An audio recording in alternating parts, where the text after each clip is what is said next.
slide that I want to go through. My first business really is a music school. We started about 2004 and eventually sold the business. So actually when I first started, we had about 35% market share of the government schools in Singapore. After we had regulation issues and things like staffing issues, as I'm sure some of you are familiar with, I decided to exit. So the two happiest days of my life in the business, the second happiest days of my life was starting the business. The first happiest day of my life was selling the business. Okay, so eventually managed to sell it off, and I was very thankful for it. So in the process, we did franchising, licensing. We went overseas to Indonesia, Cambodia, Philippines, and did the franchising of music school as well in Singapore. Right, so we went through the whole works actually, and we met a lot of people. And after a while, some of my friends were business owners. They started to ask, can we help them? So that's how I got into the consulting business. Okay, so the consulting business has been around for 4 years. Our first client was Hi5, Australian kids band. Okay, so that was the very first client. Then we brought them along. Then after that, other clients followed. Okay, so now before I start, I just want to pay special mention to a couple of clients that are here. One of them is. It's not here. You ran away. Oh, you ran away. He's here. Oh, okay, he's here. Okay, well, the gentleman that just came in actually is Kevin. He's from Chewy Junior. Have you heard of Chewy Junior before? Okay, it's a cream puff, currently in 8 countries, right? With 35 different outlets, okay? Very successful. In the first 9 months, they sold 1 million cream puffs.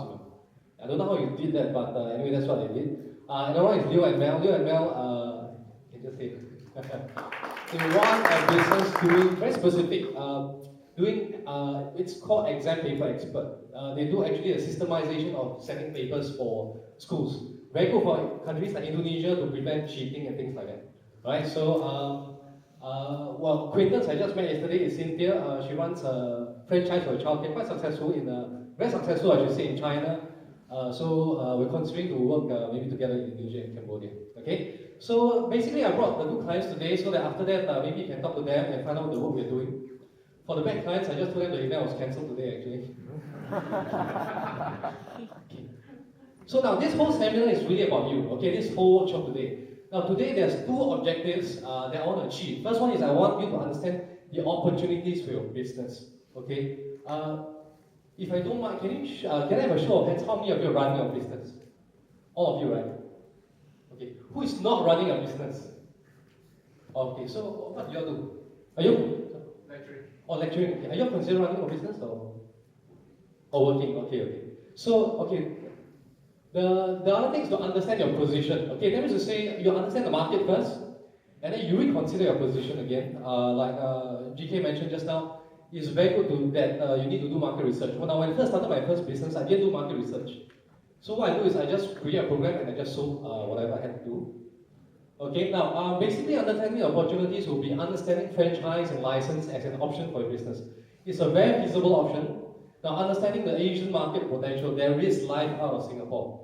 Okay, what I mean there's life out of Singapore is very simple now. In Singapore, if you run your business, you struggle eventually with staffing, rental, regulations. These 3 main evils, right?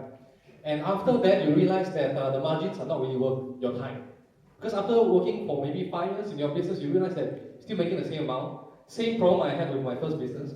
Now, the second thing is to rethink your business. Now, as business owners, sometimes you get thrown a lot of problems on, I won't even say it on a daily basis, an hourly basis.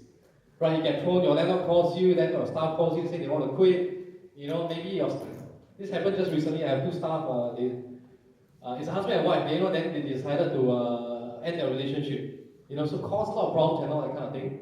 Now, and the last thing is what I want you to get to the bottom is to your core business and understand that it's very, very possible to grow.